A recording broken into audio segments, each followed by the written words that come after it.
Well, good afternoon, folks. This is just an update on the Lexmoto, my latest project, having wrapped up the Diversion 600. I was out on that today, brilliant.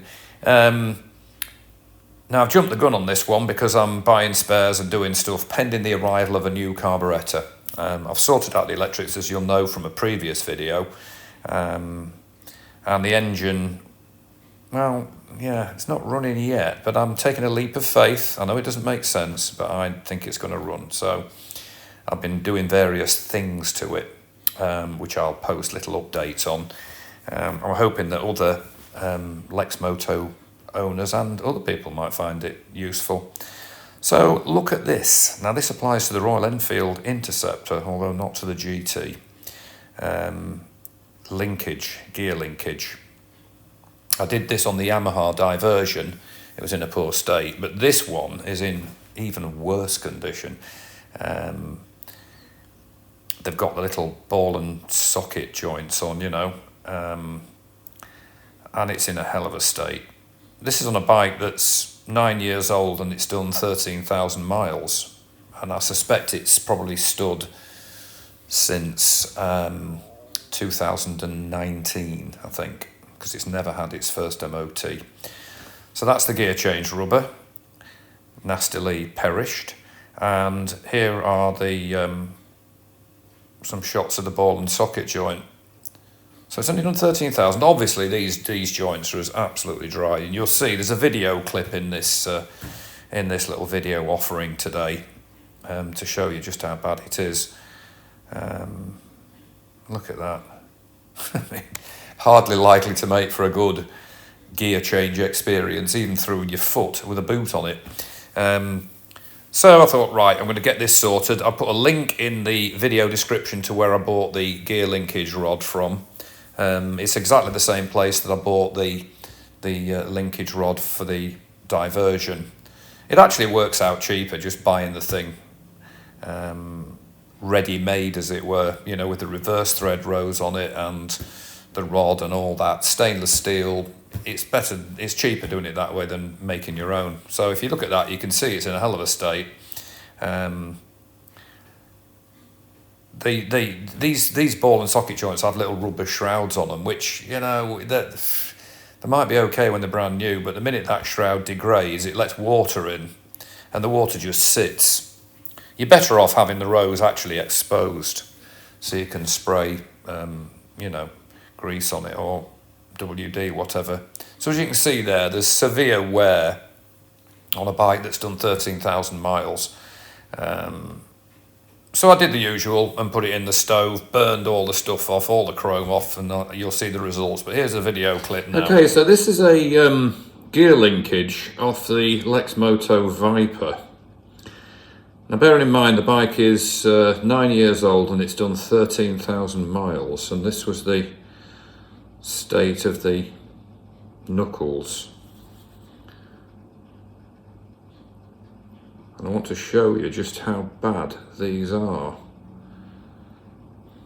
So obviously you can see the rust, but just look at this. The amount of movement in and out. I mean, that is just, you can see it there, look. So that was, obviously I've drilled that off the levers, off the gear change lever and the gearbox end. That one is just the same, look. I mean, obviously they're really crunchy and horrible. Look at that. This is the problem with these knuckle type. And they're fitted to the Royal Enfield as well, but if you look at my previous videos, you'll see I did a mod where I replaced it with a rose, as they call them, these ends here. Because you just get muck and filth. They have a rubber cover on them, and on a lot of bikes, the rubber cover splits and then water gets in and stays in there. And it's the same on the Royal Enfields. The quality of the rubber on the gear change linkage on my own bike was absolutely awful. You're better off not having it on at all, and then replace them. And if you look at that there, I mean, obviously that's crunching away. And look at the amount of slack and the amount of wear on that. And that's a bike, 13,000 miles. Obviously it's Chinese, but then again the Royal Enfields are Indian, so you know, I'm not entirely sure the Royal Enfield linkages are any better, but that's pretty bad. Oh, look at that. So it's hardly likely to make for a nice crisp gear change. So watch this space for the remedy. So as you can see, it's pretty bad. Just I made a little bit of a verbal typo in that video, because it's not a Viper, it's a Lexmoto Venom. But anyway, so as you can see there, I did exactly the same as I did on the Diversion 600, which is you basically drill the rivet, drill it through, and then I put the levers in my wood burning stove and burned all the chrome off. Then I sprayed them. And you'll know on the Interceptors, the levers are sprayed actually. They are painted rather than chromed, which I presume keeps the cost down. You know, we know it's a budget bike. So what I've done is to burn off the chrome and then spray them. And this shows the rod, the gear change rod with the rose ends on. Now they're better off being, you don't want to rubber shroud on them, you want them like that. I just spray clear chain grease on them. And the rod between the roses is one end's got a reverse thread, so you just twist it and it will basically extend or decrease the length of the rod. So you can see it's a hell of a contrast. And what you do is you use an M6, I use an M6 Allen bolt, and it goes straight through the middle. On the left there, that rose, the middle bit is slightly raised, so you can put an Allen bolt in there and it won't interfere with the outer bit or the articulation of it. And that's the finished product. You know, you've got the sprayed levers, you've got the new rod, and then I also bought from exactly the same place as I bought the one for the Diversion. I bought a rubber, the rubber gear, you know, the rubber for the gear change, and I'll put it. That's in the video description as well. It's very reasonably priced, it's fast delivery, and it's not a rip-off like a lot of these places selling spares at ludicrous prices. So hailing motor spares, you'll see it in the video description. So there it is, that's the finished job. I put a new stainless washer on the gear change lever pivot and a spring washer, as you can see.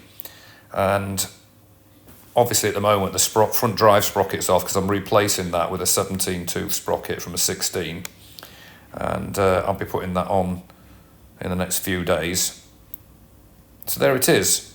Big improvement, I think you'll think. I mean, certainly in terms of cosmetic appearance, it's a million times better, and in practicality and, you know, gear change, it's 2 million times better. No crunching, and you just give it, like I say, a light spray of chain grease. Now, the other thing I did while I was at it, that's the original horn. It's very, very rusty, and then somebody's painted it with some sort of varnish. So it looks like a piece of fossilised wood to me. Not the sort of thing I want on any bike, although it does work. So that is now in the scrap bin. And I had a couple of horns knocking about in my bike garage. They're about £5 each on eBay. So this has got like well, it really is a horn. It's got like a horn on the end of it. And it's got a red bit on it, so it kind of matches the bike frame. And they're really good. I fitted one to the dive. I bought two, and there's one fitted to the Diversion, and I fitted that one to the Lexmoto. Now, I know people are going to say, oh, you're spending all this money. Yeah, I know. I put a rear tyre on as well. I'll do a video about that soon. And wheel bearings. Yeah, I know. But I'm taking a leap of faith. It was lacking a battery strap as well, so I've done that. That's just 2mm aluminium from B&Q, which I use in the modification kits for the Royal Enfields. So I've got that, bent it, made a bracket just to hold it. It's just a clamp to hold it in, and stainless flanged hex bolts as well. And that's it. So that's the progress so far. And there is the bike. Mechanically, it doesn't make any nasty noises. Turns over.